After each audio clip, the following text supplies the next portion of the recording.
Hello friend, welcome to my YouTube channel. तो कैसा आप सब। फ्रेंड, ये जो वीडियो है वो आप सभी के लिए बहुत ज़्यादा इंपॉर्टेंट होने वाला है। फ्रेंड, बहुत से मैक्सिमम लोगों को अपने कार के अंदर लो पिकअप की प्रॉब्लम आती है। फ्रेंड, अगर आपके कार के अंदर भी लो पिकअप की प्रॉब्लम हो रही है तो आज आप डेफिनेटली करेक्ट वीडियो पर आए हो। फ्रेंड, आज के इस वीडियो के अंदर आपको मैं कंप्लीट इन्फॉर्मेशन देने वाला हूँ कि आपके कार के अंदर लो पिकअप की प्रॉब्लम क्यों होती है, इसका क्या रीजन होता है, क्या चीज़ें आपको अपनी व्हीकल के अंदर चेक करना है जिससे लो पिकअप की जो प्रॉब्लम है उसे आप डेफिनेटली सही कर सके। तो फ्रेंड, रिक्वेस्ट करूंगा ये वीडियो स्टार्टिंग से लेकर एंड तक जरूर देखना जिससे आपको सारी इन्फॉर्मेशन अच्छे से मिल सके। तो फ्रेंड, मैं हूं आपका दोस्त, आपका होस्ट अमान। बिना टाइम वेस्ट कर आज का वीडियो स्टार्ट करते हैं।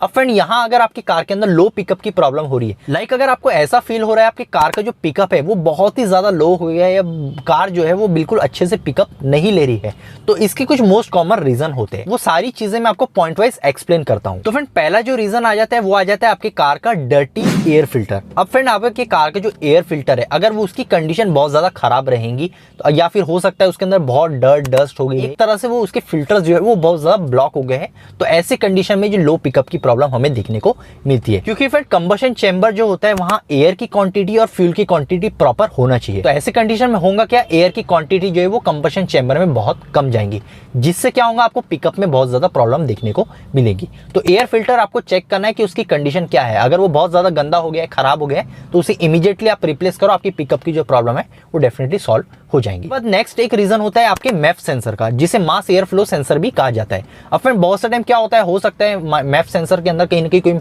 माल फंक्शन हो जाए, उसका वायर कट हो जाए या फिर वो प्रॉपर्ली अगर काम ना करे, तो उस कंडीशन में क्या होता है कहीं ना कहीं आपके कार का जो पिकअप है वो लो होता है। तो ये चीज भी आपको चेक करना है, मैफ सेंसर की कंडीशन क्या है, वो प्रॉपर्ली काम कर रहा है या नहीं। इसके बाद थर्ड रीजन होता है आपके व्हीकल का O2 सेंसर, जिसे ऑक्सीजन सेंसर भी कहा जाता है। फ्रेंड, बहुत सारे मैफ सेंसर और ऑक्सीजन सेंसर की वजह से भी ये प्रॉब्लम होती है।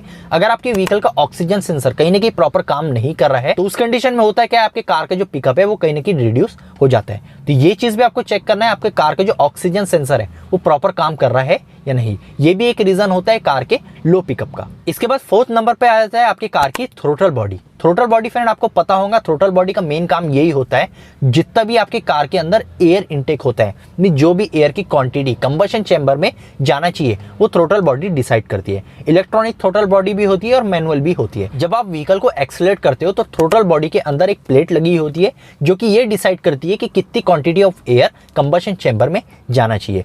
डिपेंड करता है आपकी व्हीकल की स्पीड कितनी या फिर आपकी व्हीकल के अंदर लोड कितना है। तो ये अगर कहीं ना कहीं थ्रोटल बॉडी के जो फ्लैप्स है वो प्रॉपर्ली अगर काम ना करे तो उस कंडीशन में भी क्या होता है, आपकी कार का जो पिकअप है वो कहीं ना कहीं रिड्यूस या फिर बहुत ज्यादा लो हो जाता है। तो थ्रोटल बॉडी को भी आपको एटलीस्ट एक बार चेक करा या फिर आप एटलीस्ट एक बार आपकी व्हीकल की थ्रोटल बॉडी को क्लीन करवा सकते हो। सोल्यूशन के थ्रू उसे क्लीन किया जाता है, जिससे आपकी जो पिकअप है वो भी काफी ज्यादा इंप्रूव होता है। तो थ्रोटल बॉडी भी आपको चेक करना जरूरी है, उस रीजन से भी पिकअप जो है वो लो होता है। इसके बाद फ्रेंड, कुछ फ्यूल रिलेटेड पार्ट्स होते हैं आपके, जैसे आपका कार का फ्यूल फिल्टर होता है। अब फ्रेंड, इन केस अगर हो सकता है बहुत साल से आपने अपने व्हीकल का फ्यूल फिल्टर चेंज नहीं कराया हो, तो ये भी एक रीजन होता है आपके कार का जो पिकअप है वो बहुत ज्यादा रिड्यूस या फिर लो हो गया है। क्योंकि फ्रेंड, फ्यूल फिल्टर की कंडीशन भी प्रॉपर होना चाहिए। अगर उसके अंदर बहुत ज्यादा ब्लॉकेज हो गया है या फिर वो बहुत ज्यादा फ्यूल फिल्टर खराब हो गया है तो उस कंडीशन में क्या होता है, आपकी कार का जो पिकअप है वो कहीं ना कहीं लो हो जाता है। तो ये भी आपको डेफिनेटली चेक करना है आपकी कार का फ्यूल फिल्टर। इसके बाद आ जाते हैं फ्रेंड आपके कार के फ्यूल इंजेक्टर। अगर फ्रेंड बहुत टाइम हो गया है आपकी कार के जो फ्यूल इंजेक्टर है उसकी आपने क्लीनिंग अगर नहीं कराया, या फिर हो सकता है जो फ्यूल इंजेक्टर के प्रेशर है या फिर अगर मैं बात करूं जो स्प्रे फ्यूल इंजेक्टर करता है अगर वो प्रॉपर नहीं है, तो उस कंडीशन में होता क्या है, आपकी कार का पिकअप जो है वो बहुत ज्यादा रिड्यूस होता है। तो ऐसे कंडीशन में एटलीस्ट आप एक बार किसी भी सर्विस स्टेशन में जब विजिट करते हो तो आपकी कार के फ्यूल इंजेक्टर को क्लीनिंग या फिर उसे चेक करवा सकते हो कि उसकी जो नोजल है वो प्रॉपर क्लीन है या नहीं, या फिर प्रॉपर अमाउंट ऑफ प्रेशर जो है वो जनरेट कर रहा है या नहीं। ये सारी चीजें आप चेक करवा सकते हो। अगर इन केस कहीं ना कहीं फ्यूल इंजेक्टर प्रॉपर स्प्रे ना करे, उस कंडीशन में होता क्या, आपके कार का जो पिकअप है वो कहीं ना कहीं रिड्यूस और बहुत ज्यादा लो हो जाता है। इसके बाद फ्रेंड आ जाता है आपके कार का फ्यूल पंप। अब फ्यूल पंप है, आपको ये तो पता होगा जो फ्यूल पंप होता है उसका काम यही होता है जो भी अमाउंट ऑफ फ्यूल है वो आपके कंबशन चेंबर तक पहुंचाना। इन केस क्या होता है फ्रेंड, कभी अगर फ्यूल पंप की जो मोटर होती है अगर वो प्रॉपर्ली काम नहीं करे या फिर उसके अंदर कोई माल फंक्शन हो जाए या फिर अगर किसी भी रीजन से वो मोटर का प्रेशर कम हो जाए, तो होता क्या है, आपकी कार का जो पिकअप है वो कहीं ना कहीं रिड्यूस और लो हो जाता है। क्योंकि जितने अमाउंट ऑफ प्रेशर आपके कंबशन चेंबर में होना चाहिए, जितने अमाउंट ऑफ फ्यूल आपके इंजन में डिलीवर होना चाहिए, उतने अमाउंट में नहीं हो पाता है। तो उस कंडीशन से होता क्या है, आप ड्रास्टिकली आपको पिकअप में इशू देखने को मिलता है। तो ये चीज भी आपको चेक करना है, आपके व्हीकल का जो फ्यूल पंप है वो प्रॉपर अमाउंट ऑफ प्रेशर या फिर proper amount of fuel deliver कर रहा है या नहीं, या फिर उसके मोटर के अंदर कहीं ना कहीं कोई प्रॉब्लम तो नहीं आ गई है। इसके बाद 8 नंबर पे आ जाता है फ्रेंड आपके कार के स्पार्क प्लग। फ्रेंड ये भी बहुत मेजर रीजन में देखा जाता है, अगर आपके कार के स्पार्क प्लग बहुत ज्यादा पुराने हो गए हैं या फिर स्पार्किंग उसके अंदर प्रॉपर नहीं हो रही है, तो एटलीस्ट आपको चेक करना है कि स्पार्क प्लग की कंडीशन क्या है। अगर स्पार्क प्लग की कंडीशन कहीं ना कहीं खराब हो गए, हो सकता है आपकी व्हीकल जो है इनलाइन 4 सिलेंडर इंजन वाली हो, मींस 4 स्पार्क प्लग उसके अंदर दिए हो, लेकिन हो सकता है 3 तो अच्छे से काम कर रहे हैं लेकिन एक स्पार्क प्लग जो है उसमें प्रॉपर स्पार्किंग नहीं हो रही है या फिर फ्लक्चुएशन हो रहा है, तो उस कंडीशन में पिकअप जो है वो काफी ज्यादा रिड्यूस होता है। तो ये चीज भी आपको डेफिनेटली चेक करना है। 4 स्पार्क प्लग दिए तो चारों एटलीस्ट एक बार आप चेक कर सकते हो। अगर आपको लगता है स्पार्क प्लग कहीं ना कहीं खराब है तो उसे आप रिप्लेस करा सकते हो। इसके बाद फ्रेंड 9th नंबर पे जो इशू आता है वो आ जाता है आपके व्हीकल के क्लच प्लेट का, क्योंकि इन केस फ्रेंड अगर आपके कार की क्लच प्लेट कहीं ना कहीं अगर खराब है, हो सकता है बहुत ज्यादा वो वियर आउट हो गई है,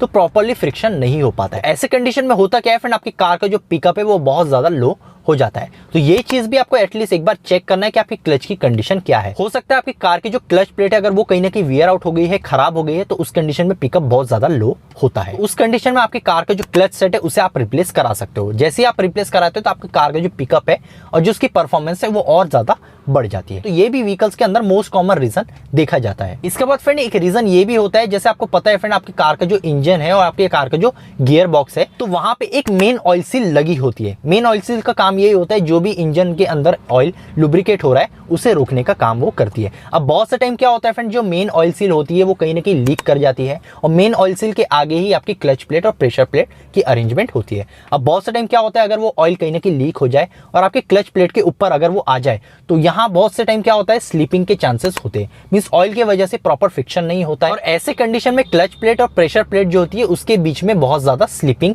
होती है। ऐसे कंडीशन में अगर क्लच प्लेट और प्रेशर प्लेट कहीं ना कहीं स्लिप करेंगी तो वहां कहीं ना कहीं आपको पिकअप में रिडक्शन देखने को मिलेगा। मींस पिकअप कहीं ना कहीं लो होगा, क्योंकि प्रॉपर्ली अगर फ्रिक्शन नहीं होंगी तो वहां आपकी कार का पिकअप जो है वो बहुत ज्यादा लो होगा। तो ये भी एक रीजन हो सकता है। ये भी चीज आपको चेक करना है, मेन ऑयल सील की कंडीशन क्या है, कोई ऑयल लीकेज तो नहीं हो रहा है। तो फ्रेंड यही कुछ मैंने आपको 10 पॉइंट बताया हूं, यही मैक्सिमम रीजन होता है आपकी कार के पिकअप लो होने का। ये सारी ही पॉइंट अगर आप अच्छे से चेक कर लेते हो, किसी से डायग्नोस करा लेते हो, तो आपकी जो प्रॉब्लम है वो डेफिनेटली सॉल्व हो जाएंगी। अगर इन केस कोई भी आपके डाउट रह जाते हैं इस वीडियो से रिलेटेड या फिर अगर आपके कोई क्वेश्चन है तो आप कमेंट सेक्शन में पूछ सकते हो, मैं जल्द से जल्द आपको रिप्लाई देता हूँ। सो फ्रेंड आज के लिए इतना, नेक्स्ट वीडियो में, जब तक के लिए गुड बाय।